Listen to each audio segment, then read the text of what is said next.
สวัสดีครับวันนี้ผมพาคนไปไร่สตรอเบอรี่กันเลยนะครับ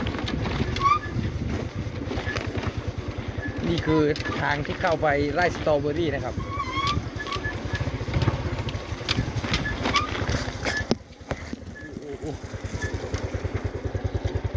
เกือบล้มแล้วครับทุกคนครับมันลื่นมากนะครับ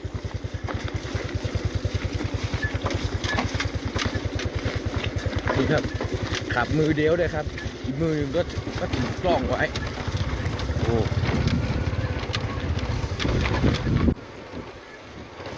โอเคนะครับเราติดตามชมนะครับตอนไปถึงไร่สตรอเบอรี่นะครับวันนี้ไปปลูกสตรอเบอรี่กันนะครับ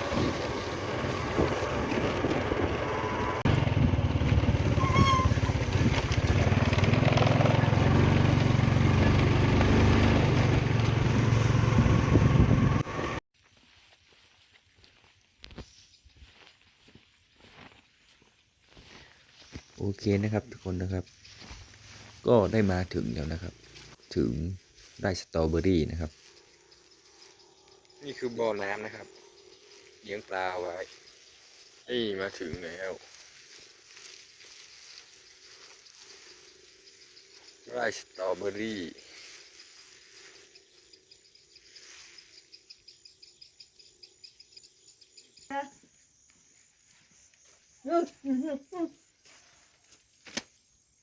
มึงน่าดีชะลอไปที่ไหนแค่พอเดี๋ยวบอกนี่นะครับบรรยากาศการปลูกสตรอเบอรี่นะครับอากาศจะเย็นมากนะครับพอเลี้ยงเซลฟี่หน่อยนี่นะครับเอาต้นกล้านะครับต้นกล้าของสตรอเบอรี่แล้วจะเอาไปปลูกนะครับปลูกเป็นแปลงแบบนี้เลยนะครับบรรยากาศครับคือเย็นนะครับมี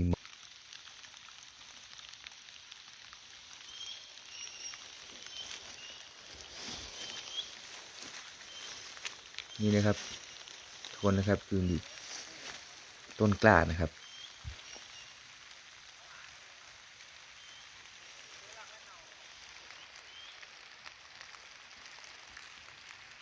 ต้นกล้าสตรอเบอรี่นะครับนี่ที่จะปลูกแล้วนะครับตรงนี้ปลูกเอาไว้แล้วนี่คือบรรยากาศนะครับบรรยากาศฝนตกนะครับเย็นๆเลย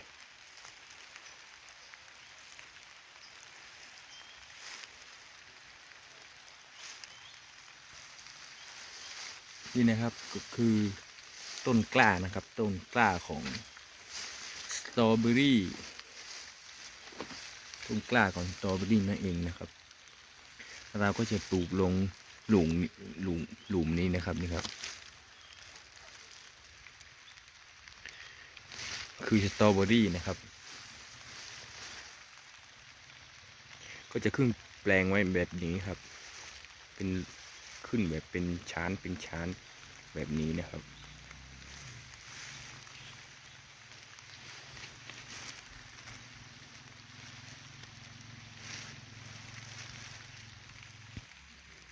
ครับนี่ครับก็คือที่ปลูกแล้วนะครับจะประมาณนี้นะครับปลูกลงแล้ว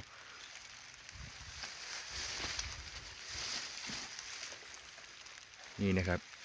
ต้นสตรอเบอรี่นะครับ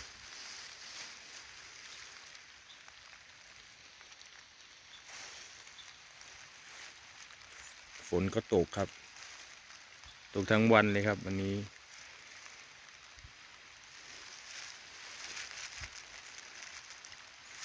ให้ชมบรรยากาศนะครับมารับชมบรรยากาศนะครับนี่ฝั่งนี้ก็จะปลูกแล้วนะครับเห็นไหมครับประมาณนี้ครับรอให้หน้าออกดอกออกลูกครับเดี๋ยวผมจะมาเก็บให้ท่านผู้ชมได้รับชมกันนะครับนี่นะครับ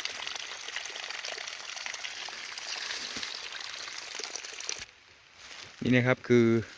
ด้านบนสุดนะครับด้านบนของแปลงนะครับแปลงสตรอเบอรี่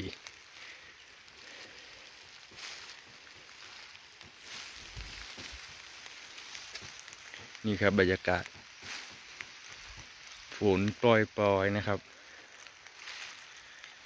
บรรยากาศเย็นๆครับ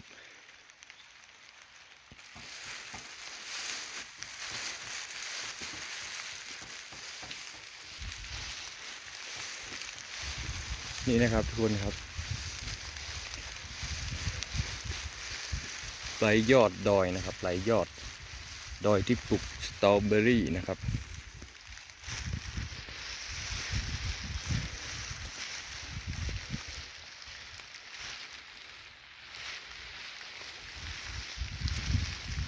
หน้านี้คือหน้าอันนี้นะครับหน้าปลูกสตรอเบอรี่กันนะครับเห็นไหมครับนู่นก็จะมีแปลง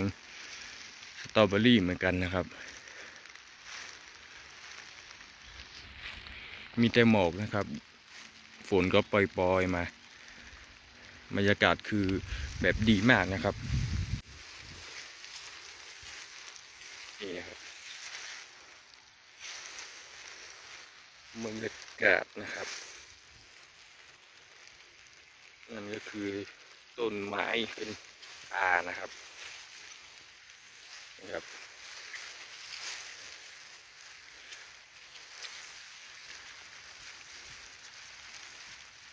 บรรยากาศเย็นๆ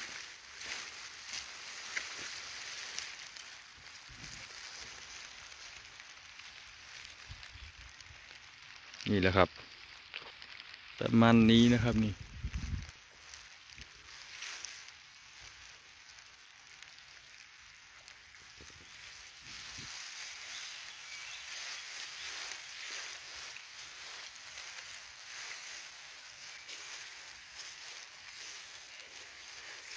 มาชมนะครับเก็บบรรยากาศเก็บลูกสตรอเบอรี่มาให้ท่านผู้ชมได้รับชมกันนะครับนี่ก็แบบปลูกเสร็จนะครับนี่ที่ปลูกแล้วนะครับประมาณนี้ครับถ้ามีลูกมีอะไรก็จะลูกมันก็จะออกดอกออกต้นตรงนี้แล้วก็ออกเป็นผลนะครับผมสตรอเบอรี่นะครับปลูกไว้ค่อนข้างที่จะเยอะเหมือนกันนะครับหลายหมื่นต้นนะครับโอเคนะครับทุกคนนะครับไว้มีผลเมื่อไหร่ผมจะมารีวิวให้ท่านผู้ชมได้รับชมนะครับก็ฝากช่องไว้ด้วยนะครับฝากช่องฝากติดตามไว้ด้วยนี่นะครับก็จะก่อไฟเอาไว้นะครับแก้หนาวนะครับคือหนาวมากเลยทำงานมาตากฝน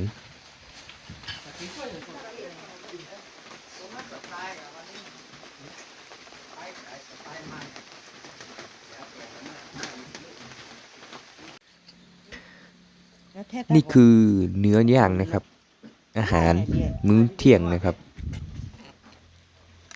นี่ก็คือพ่อเลี้ยงนะครับพ่อเลี้ยง บีมูหลี น้ำจิ้มอีกเหรอ นี่เลยมิสเตอร์ต้น เจียว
พ่อวันมาแล้วอาทิตย์เลย